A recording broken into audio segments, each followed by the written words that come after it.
이번에는 일반 관광객을 향해서 무자비한 살상 행위를 했습니다. 그래서 지금 뭐 20명 이상이 죽었고요. 두 국가가 다 핵을 가진 국가입니다. 핵을 쓰면 아무도 승리했다고 얘기할 수 없을 정도 상당한 피해를 입을 것이기 때문에 뭐 이럴 게 없는 국가는 이래도 죽고 저래도 죽는다 이렇게 얘기할 수 있겠지만 이 충돌이 계속 확전된다면 이것은 뭐 전 세계에게 아주 안 좋은 악영향을 줄 수 있는 상당히 중요한 문제죠. 그 다음에 파키스탄이 거기에 대해 인도의 공격에 대해서 우리 절대 좌시하지 않겠다고 계속해서 이제 발언 수위가 계속 높아지고 있기 때문에. 안녕하십니까. 서강대 유로메나 연구소의 서울광입니다. 이스라엘 현대 중동사 정세 분석하고 있습니다. 안녕하세요. 저도 성일강 교수님과 서강대 유로메나 연구소에서 같이 일하고 있고요. 저는 이슬람과 중동 역사를 가르치고 공부하고 있습니다.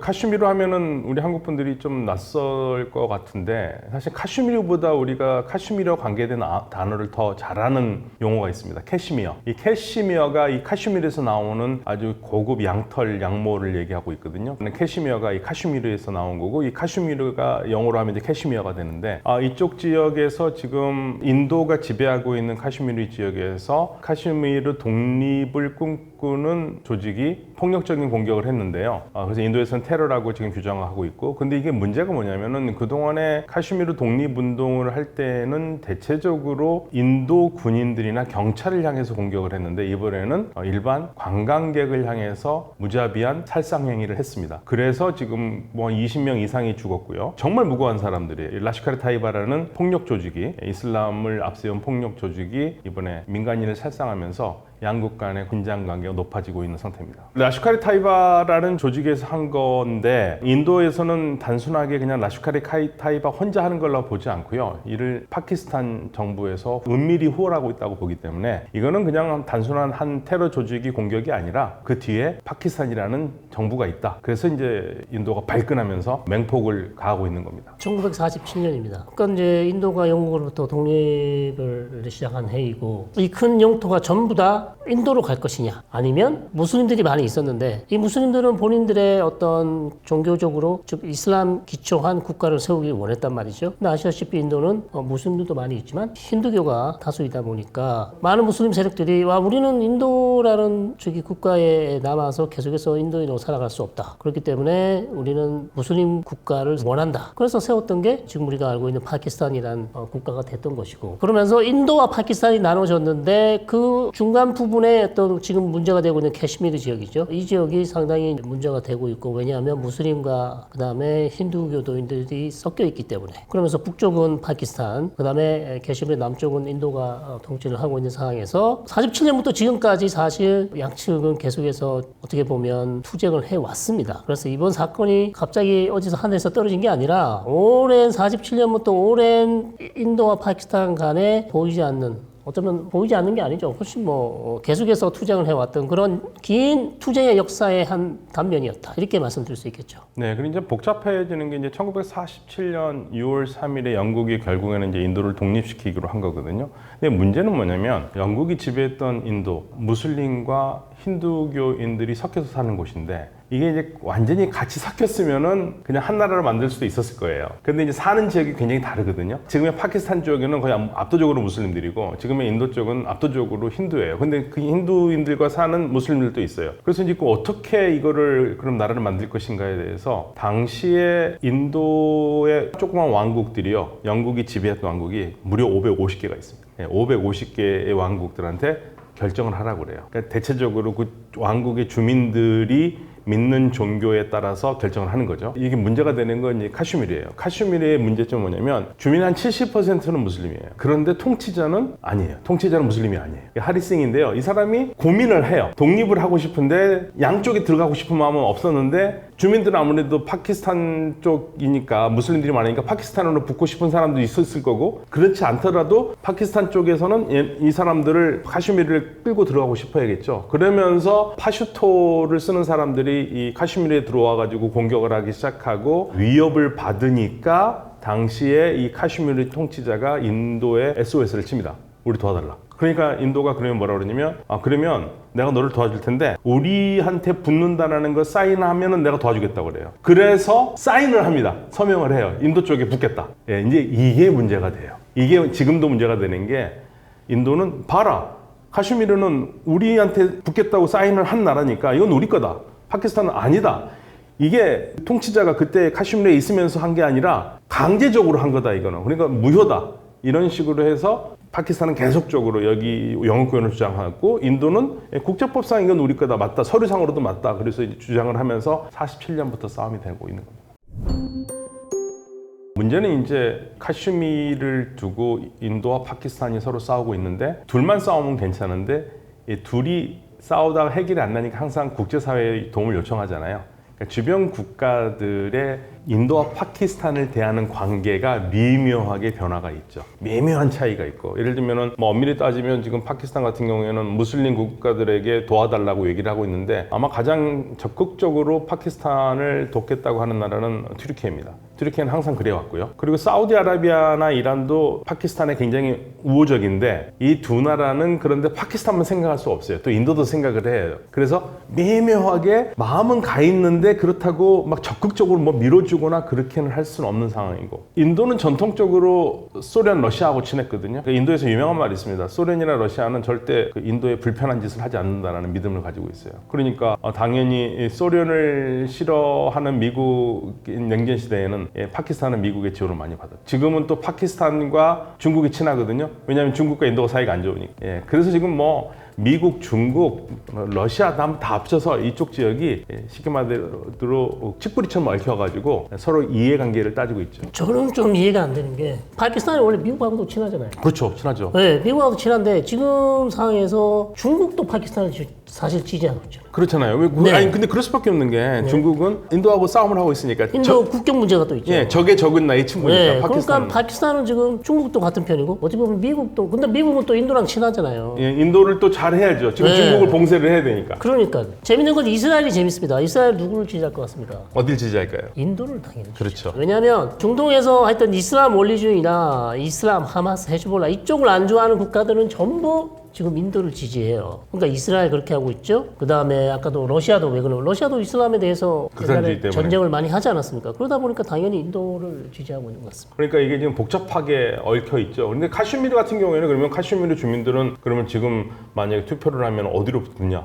안 붙을 거예요. 카슈미르 사람들은 그냥 자기네끼리 독립하고 싶을 겁니다. 독립할 수가 없으니까. 많은 사람들이 그러니까 이런 생각을 많이 하거든요. 카슈미르 주민들이 뭐 70% 이상이 무슬림이고 그러니까 당연히 파키스탄 붙는 게 낫지 않느냐 그러는데 그림을 보면 그렇죠. 근데 파키스탄이 굉장히 잘 사는 나라면 붙을 거예요. 근데 경제적으로 인도가 파키스탄보다 낫잖아요. 근데 인도하고도 그렇고 그러니까 카슈미르는 나 제발 건들지 마. 나 그냥 우리 카슈미르라는 나라를 만들고 싶어. 이게 더 셉니다. 근데 지금은 그냥 인도가 많이 투자를 해서 카슈미르에서는 인도가 많이 성과를 내고 있었죠. 경제적으로. 그런데 이제 그게 못마땅하니까 라슈카르 타이바라든지 이런 조직들이 공격을 한 겁니다. 제가 보면서 인도 영어 신문을 잠깐 봤는데 거기서 똑같은 얘기를 합니다. 자, 파키스탄이 무슬림 국가이니까 뭐 골프나 다른 중동의 무슬림 국가들이 파키스탄을 지지할 것 같지만 봐라. 많은 파키스탄을 지지하지만 역시 인도에게도 자유권이 있다.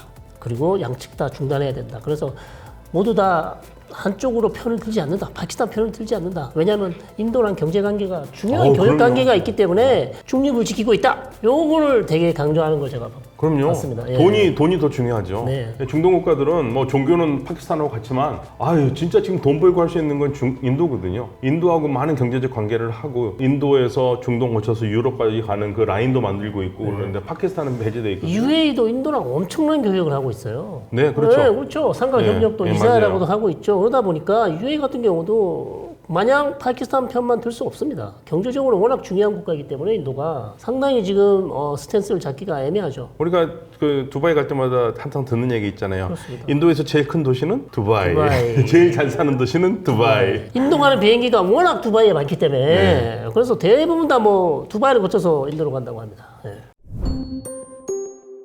상황이 악화되면 어마어마한 영향을 줄 수가 있죠. 예를 들어서 지금 두 국가가 우리가 가장 우려하는 게 뭡니까? 두 국가가 다 핵을 가진 국가입니다. 핵무기를 가지고 있기 때문에 핵무기를 좋아하시는 분들은 공포의 균형이라 그래서 두 국가가 핵을 가지고 있으면 절대 전쟁할 가능성이 낮다. 이렇게 설명을 많이 합니다. 오히려 핵을 가지고 있기 때문에 예를 들어서 한쪽 무기 가지고 있고 한쪽이 안 가지고 있으면 오히려 핵을 쓸 확률이 더 높다. 그 양측이 다 핵을 가지고 있으면 충돌할 가능성이 낮다. 사실 냉전 때 어떻게 어떻게 보면 공포의 균형이 이루어졌다고 이제 이렇게 얘기를 많이 하고 있죠. 그러나 인도와 파키스탄은 지금 상당히 위험할 가능성이 높습니다. 왜냐하면 계속해서 그 모디 총리의 인도 총리의 발언 수위를 보거나 그다음에 파키스탄이 거기에 대해 인도의 공격에 대해서 우리 절대 좌시하지 않겠다고 계속해서 이제 발언 수위가 계속 높아지고 있기 때문에 자 발언 수위가 높아지면 국내 정치용으로도 이걸 다 지켜줘야 되거든요. 말만 하고 아무것도 하지 않는다면 국내 여론이 상당히 나빠질 것이고 그럼 어차피 지금 충돌은 일어난 것이고 또 모디 총리가 지금 최근에 국내에서 인기가 없습니다. 최근 선거에서 많이 지지도를 잃었기 때문에 이번에 크게 발언을 함으로써 본인이 잃어버린 지지도를 또 회복하기 위해서 상당히 강경한 자세로 나올 가능성이 상당히 높아 보입니다. 그렇기 때문에 상당히 지금 우려하고 있는 것이고 그래서 양측 간에 이 충돌이 계속 확전된다면 이것은 뭐 한국뿐만 아니라 전 세계에게 아주 안 좋은 악영향을 줄 수 있는 상당히 중요한 문제죠. 인도가 세계에서 가장 그 끈질기게 민주주의하는 나라로 알려져 있으니까 선거도 굉장히 어려하고. 근데 이제 인도의 문제점은 어느서부터 모디 총리 때부터는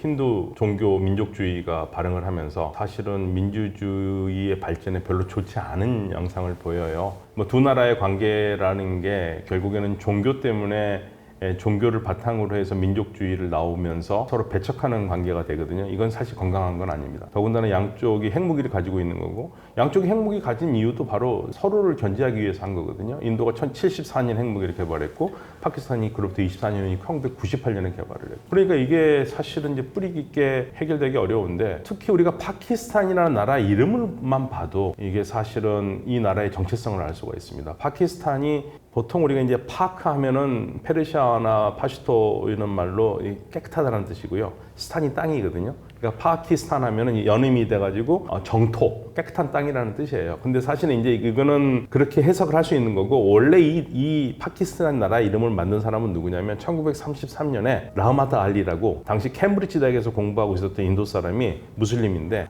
우리 무슬림들만의 나라를 만들어야 된다. 지금의 파키스탄 지역에. 그래서 이 P는 펀잡을 말합니다. 그리고 P 펀잡이고 A는 지금 아프간. 그러니까 지금 파키스탄에서 아프간 옆에 그 북서 변경 지역이 있거든요. 거기는 보통 아프간이라고 불렀으니까 아프가니스탄, 아프간. 그 다음에 K는 카슈미르. 그 다음에 이게 IS가 이게 이제 신드 지방. 우리가 힌두 지방이에요. 힌두. 뒤에 스탄은 발로치스탄. 이 5개의 지역을 얘기를 한 거예요. 파키스탄, 거기 펀잡, 아프가니스탄, 카슈미르, 신드, 그리고 발로치스탄. 이 5개를 이름을 붙여서 파키스탄이라고 1933년에 팜플렛에 처음으로 씁니다. 그래서 거기서 나온 게 파키스탄이에요. 여기 사람들의 그 주류가 뭐냐? 다 무슬림이라는 얘기예요. 무슬림만의 국가를 만들겠다는 게 그래서 파키스탄이 만든 거고 그래서 이 나라는 인위적으로 만든 나라예요. 쉽게 말해 모든 나라가 인위적으로 만들지만 여기는 종교라는 걸로 인위적으로 만든 거예요. 언어가 중요한 게 아니라 종교로. 그러다 보니까 무슬림들이 소수로 살고 있는 인도하고 분리가 되기 시작한 거고 한 나라가 되지 못했기 때문에 거기에다 이제 카슈미르 문제가 있는 겁니다. 그러니까 이게 쉽게 풀릴 문제가 아니고 양쪽이 종교의 바탕을 둔 민족주의를 내려놓지 않으면 이거는 해결될 문제는 아닙니다. 아니 뭐 적극적으로 개입한다기보다도요. 지금은 사실은 뭐 미국과 중국의 전쟁보다는 미국과 중국의 무기 실험장이 되고 있죠. 파키스탄이 중국 무기를 쓰고 있고 인도는 서방 무기를 쓰고 있고 그러면서 서로 격추했느니 어떻게 하느니 그러면서 사실은 실질적으로 보면 중국 무기의 실험장이 되고 있어요. 중국은 지금 굉장히 지금 유심히 지금 쳐다보고 있습니다. 왜냐하면 자신들이 국제시장에 내서 판 무기들이 지금 파키스탄이 실전에서 쓰고 있는데 그 효과가 어느 정도 되느냐. 그래서 뭐 지금 라팔 전투기를 파키스탄이 중국 무기를 격추를 했다 뭐 계속 이런 얘기가 나오잖아요. 이제 그런 게 바로 지금 현재 제 생각에는 방산시장에서 굉장히 유심히 볼 거고요. 그러니까 미국과 중국의 무기 경쟁장이 되고 있는 거죠. 인도는 또 이스라엘 무기를 상당히 많이 쓰고 있어요. 그래서 실제로 뭐 드론이라든지 다양한 무기들을 이번 전쟁에서 사용할 가능성도 있습니다. 또 우리 무기도 인도가 쓰고 있잖아요. 예, 우리 무기도. 그래서 우리 무기와 중국의 전시장이 될 수도 있고요. 그래서 그런 면에서 이 두 국가 간의 지금 경쟁이 오히려 지금 국제사회에서 그 부분을 좀 보고 있습니다. 무기 전시장. 무기가 어떤 무기가 더 나은가. 그리고 이제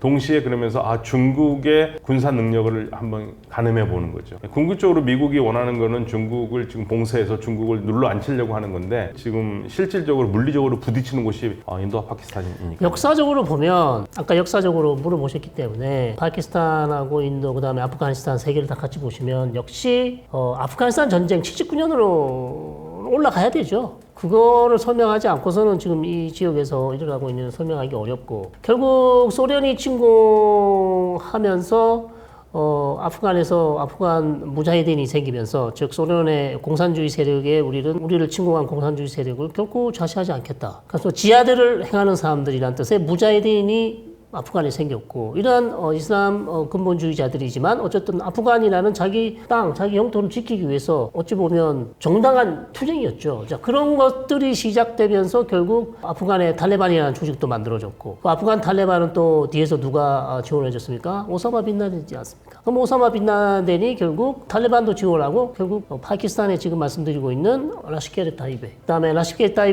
타이베라는 조직보다 더 라시케르 타이베는 사실 밀리터리윙이죠. 무장 조직이 있고 그보다 더 큰 조직이 있지 않습니까? 하도 많아요. 자이셰 모함마드도 있고요. 그래서 이런 조직을 다 누가 사실 아이디어를 제공하고 그 다음에 재정 지원을 해서 파키스탄의 이슬람 근본주의 이런 단체를 만들게 했는가? 결국 알카에다나 오사마 빈라덴이나 결국 소련의 침공부터 시작되는 그런 외세 침입에 저항하기 위해 만들었던 이슬람 근본주의 단체들이 결국 조금씩 발전하면서 지금과 같은 상황이 만들어졌다. 결국 저는 외세 침입도 이 지역을 지금 이렇게 어렵게 만든 중요한 이유 중에 하나다. 물론 이슬람 근본주의자들이 온건한 이슬람이 아니고 이슬람 국가를 세우기 위한 파키스탄 같은 국가들이 또 있기 때문에 이렇게 문제가 생기는 건데 결국 외세 침입도 이런 이슬람 근본주의자들의 특세를 이 지역에서 힘을 가지게 되는 중요한 변수, 원인 중에 하나였다. 이렇게 설명하고 우리 싶습니다. 청 교수님 말씀하셨듯이 아프간 전쟁이 굉장히 중요한 분기점이 되는데요. 조금 더 올라가면 같은 시기에 1979년 이란 혁명이 사실은 이제 그 무함마드 빈 살만이 항상 하는 얘기지만 이슬람 세계에 굉장히 분기점이 됩니다. 처음으로 이슬람이라는 종교를 이념으로 해서 국가 체제를 엎은 게 이란이고요. 거기에 고무된 게 항상 무슬림들은 이슬람식의 사회를 건설하고 싶어 했는데 그 첫 실험이 이란에서 성공을 하고 거기에 고무가 됐고 그리고 나서 얼마 안 있다가 바로 소련이 아프가니스탄을 침공을 하면서 문제가 생기기 시작합니다. 여기서부터 이제 무장투쟁이 진짜 시작되는데요. 왜 그게 이 소련의 아프간 침공이 이렇게 중요하냐면 소련이 아프가니스탄을 침공을 하면 바로 옆에 있던 파키스탄으로서는 걱정될 수밖에 없죠. 소련은 친인도 국가거든요. 그러니까 굉장한 위협을 느꼈던 파키스탄이 바로 사우디아라비아로 달려갑니다. 사우디아라비아로 달려가서 거기서 얻은 게 뭐냐? 사우디아라비아와 미국이 돈을 대서 파키스탄에 돈을 줬고 파키스탄은 그 돈은 파키스탄 정보부가 그 돈으로 무기를 사고 그다음에 전사들을 훈련해서 지원을 합니다. 그게 바로 반소 무자히딘이에요. 이들이 이슬람의 이름으로 싸운 거고 그 돈을 중간 거래를 해준 겁니다. 파키스탄이. 그 돈 어디서 나오냐? 사우디아라비아하고 미국에서 나왔어요. 그래서 힐러리 클린턴이 우리가 싸우는 탈레반이라든지 그런 지금 무자히딘 조직들이 우리가 20년 전에 우리가 돈을 대서 우리가 후원한 조직이다라고 한 게 바로 그 맥락입니다. 당시에 미국은 냉전 시대에 소련만 무찌른다면은 어떤 거라도 좋다고 해가지고 후원을 했는데 소련이 무너진 다음에 그 조직들이 사라졌으면 좋은데 살아남아서 탈레반이 되고 더 커서 알카에다가 더 극성을 하고 그다음에 그게 연결돼서 파키스탄이 계속 그렇게 지원했던 그 조직들이 지금 카슈미르에서 움직이고 있고 그게 라슈카르 타이바라든지 뭐 자이셰 모함마드라든지 그런 조직들이 있는 거예요. 그래서 이게 그 뿌리가 결국에는 79년 이란 혁명 그리고 79년 소련의 아프간 침공까지 가는 거죠.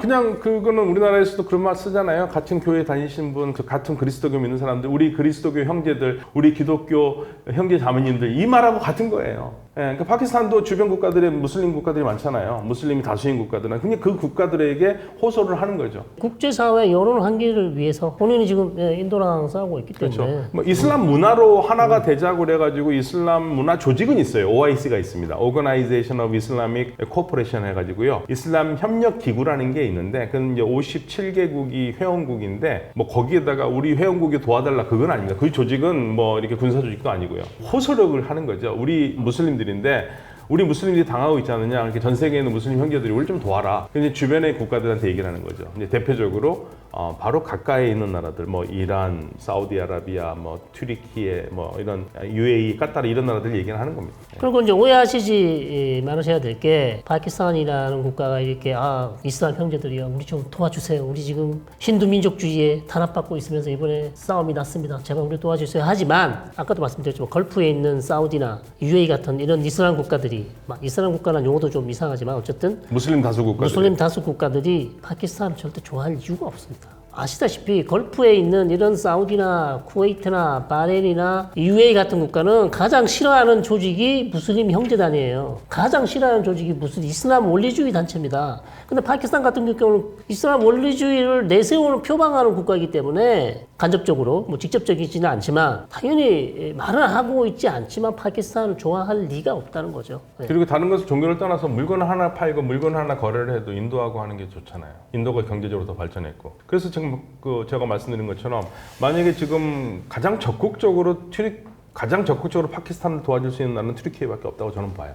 사우디아라비아는 우호적이긴 하지만 쉽게 뛰어들지 않을 거고요. 그리고 가장 친한 것 같지만 가장 차갑게 지금 상황을 보고 있는 건 UAE예요. 예. 그런 식으로 국가들마다 미묘한 차이가 있어요. 그러니까 우리는 이런 생각을 하잖아요. 아, 다 무슬림들이니까 압도적으로 무슬림 국가인 그 파키스탄을 도와주겠다? 아유, 그렇게 안 됩니다. 오히려 국제사회에서 국제관계에서는 종교보다 더 중요한 게 뭡니까? 돈입니다. 경제적으로. 그런데 인도가 무슬림이 아니라고 그래가지고 인도 사람들을 배척해가지고 얻을 수 있는 게 뭡니까? 아니잖아요. 그러니까 인도하고 아주 중요한 관계들이 있기 때문에 파키스탄만 볼 수는 없습니다. 네, 튀르키예 자금의 이 행위는 결코 놀랍지 않고요. 이미 에르도안이 대통령이 되고 나서부터 사실 총리가 될 때부터죠. 2003년. 벌써 20년 다 돼가는데 중동 지역에서 이슬람 세력을 계속 지원해 왔어요. 이슬람 세력을 지지해 왔고 이슬람 세력을 지지하는 가장 큰 이유는 본인이 신오스만주의, 과거의 오스만 국가, 유럽과 아시아와 중동 지역을 다 세 대륙을 호령했던 어마어마한 오스만 제국의 영광을 되찾기 위해서 에르도안은 지금도 노력하고 있습니다. 자국민이 특히 아나톨리아라는 이 동쪽에 있는 국민들은 정말 가난하지 않습니까? 가보시면 정말 소박하거든요. 거기에 경제 발전에는 신경 쓰지 않고 돈만 있으면 지금 파키스탄 도와주고 하마스 도와주고 중동 지역 내에 본인이 어떻게 이슬람 종교를 이용해서 자신의 대통령의 지위라든지 터키가 마치 지금 사우디가 가지는 어떤 이슬람 아랍 국가 중에서의 어떤 지도자 역할을 본인이 지금 새로 만들기 위해서 어떻게 보면 국가의 재정을 이용한다든지 국가를 이용해 먹는 그런 지금 모습을 보이고 있기 때문에 전혀 놀랍지 않다. 1922년에 오스만 제국이 무너지거든요. 그러니까 1299년에 오스만 제국의 시초가 시작돼서 무려 600년 동안 무슬림 세계를 장악했고요. 그랬는데 1922년에 무너지고 1923년에 튀르키예가 세속 공화국이 됩니다. 그리고 100년 동안은 무슬림들이 압도적으로 다수지만 이슬람과 전혀 상관없이 국가는 세속적으로 가고 그 유럽의 길을 가고 왔었어요. 그런데 거기에 이제 반대의 길로 돌아선 사람이 지금 현재 에르도안 터키 대통령이고요. 튀르키 대통령이고 이 변화가 2003년부터 시작되거든요. 에르도안의 꿈은 다시 이 과거의 오스만 제국이 누렸던 그 영광을 새롭게 한번 만들어 보겠다. 그러니까 이 에르도안 총리는 무슬림, 이슬람 여기에 대해서 어느 지도자보다 관심이 많아요. 그러니까 그 입장 튀르키예에서 상황에서 보면은 파키스탄을 도와줘야 될 나라죠. 그러니까 카슈미르라는 지역이 굉장히 복잡한 지역입니다. 원래 카슈미르가 풍광도 좋고 문화적으로 굉장히 번창한 곳이었는데 언제부터 이 카슈미르 지역의 이 번창함이 사라지기 시작하냐면 인도라는 지역을 1526년부터 우리가 이제 무갈 제국이라는 제국이 다스리거든요. 예, 그러니까 무갈 제국이 다스리고 이들이 그 1580년경이면 이제 카슈미르를 장악을 합니다. 그러면서 이 카슈미르에서 아주 훌륭한 예술가라든지 학자들이 더 큰 도시로 가는 거죠. 그 무갈 제국의 수도로 가는 거죠. 델리 같은 데로 가면서 이쪽이 이제 그때부터 명성을 좀 잃어가요. 그러면서 여러 세력들의 손을 거칩니다. 시크 교도들도 여기를 장악하기도 하고 그러면서 독립 바로 직전에 그러니까 인도 파키스탄 갈라지기 직전에 카슈미르는 무슬림들이 70%가 됐었고 근데 군주는 무슬림 군주가 아니었고 그러면서 이제 문제가 생긴 거죠. 그러니까 다른 지역과는 좀 독특한 특징을 가지고 있던 지역이었는데 그 역사도 굉장히 복잡하고요. 무슬림이 다수였던 건 맞죠. 또 우려는 됩니다만 아시다시피 핵을 쓰면 아무도 승리했다고 얘기할 수 없을 정도 상당한 피해를 입을 것이기 때문에 아직까지는 그래도 두 국가가 핵을 쓰지는 않을 것이다. 계속해서 치고받고 공격 티포테스로 갈 수는 있겠지만 최후의 보루라고 할 수 있는 핵을 쓴다면 결국 공멸로 가는 것이고 그렇게 된다면 돌이킬 수 없는 상황을 만드는 것이기 때문에 지금까지 쌓아온 경제개발, 특히 돈이 많은 경제가 훨씬 더 발전된 국가는 훨씬 더 손해를 많이 보겠죠. 예를 들어서 뭐 잃을 게 없는 국가는 이래도 죽고 저래도 죽는다 이렇게 얘기할 수 있겠지만 그렇기 때문에 조금은 아직까지는 그래도 인도와 파키스탄이 핵무기를 가지고 장난을 칠 가능성은 좀 낮지 않냐. 아 그렇죠. 네. 핵무기 네. 쓰면은 공멸이에요, 공멸. 예. 예, 그리고 나중에 그 뭐 전쟁에 이긴다 하더라도 핵 오염을 그 어떻게 방지하겠습니까? 사람이 살 수가 없을 겁니다. 그냥 휴전해야죠. 휴전하고 이제 궁극적으로 카슈미르 문제를 다시 한번 생각을 해야 돼요. 카슈미르 주민들한테 뭐 독립을 시킨다든가 아니면은 지금 그 나눴으니까 나눈 대로 서로 인정을 하고 더 이상 도발하지 않도록. 그러니까 결국에는 지금 도발하는 거는 카슈미르를 인도로부터 뺏어오겠다는 세력들의 도발이거든요. 그걸 일단 중지해야죠. 주민들의 의사를 묻고 주민들은 지금 계속적으로 사실은 인도의 경제 틀 안에서 들어와 있기 때문에 물론 불만인 사람들 되게 많죠. 인도가 또 만만치 않은 나라거든요. 그 무슬림에 대해서는 그런 부분에서 해결을 해야 되고 결국 카슈미르 주민들에게 의사를 물어야겠죠. 현상 유지가 가장 지금으로서는 현실적인 대안이 될 수밖에 없다. 이미 유엔 평화유지군도 가 있잖아요. 네, 근데 그러면서 전혀 도움이 안 되는 상황이기 때문에 결국 외교적으로 이번 사건도 잘 해결이 되겠지만 그 이후에 어떤 계속해서 평화를 유지할 수 있는 아주 좋은 해법안이 나올 것인가 거기에 대해서는 아직도 이제 조금 긍정적인 답변을 들을 수가 없는 거죠. 그러니까 저는 딱 한 가지만 하고 싶은 게 종교를 신앙의 영역을 넘어서서 이념의 정치 도구로 쓰는 거는 굉장히 위험합니다. 라시카르 타이바가 결정적인 거고요. 왜 사람을 아무 상관없는 사람들을 그렇게 죽여야 되는지 그게 자신들의 종교를 빛나게 하는 건지 생각을 해야 되는데 차원이 너무 낮죠. 이런 싸움이 계속돼서는 안 됩니다. 그리고 인도도 문제인 게 힌두이즘 즉 힌두 민족주의가 인도에 사는 무슬림들을 제대로 처우를 해주지 않고 있어요. 네, 맞습니다. 그래서 엄청난 탄압과 억압이 진행되고 있기 때문에 그 부분도 동시에 해결이 돼야 됩니다. 왜냐하면 그게 하나의 변명과 부실이 될 수 있거든요. 그렇죠. 니네가 왜 무슬림들을 그렇게 탄압하냐? 그러면 니네가 똑같이 무슬림들을 인간적으로 대우를 해주면 그런 저항할 무장 투쟁할 부실이 없어지는데 계속해서 인도 내에도 무슬림들을 살해하거나 사람을 죽여도 아무런 법의 심판을 받지 않습니다. 그렇게 이 두 국가가 똑같이 지금 해결해야 될 문제가 있는 거죠. 네.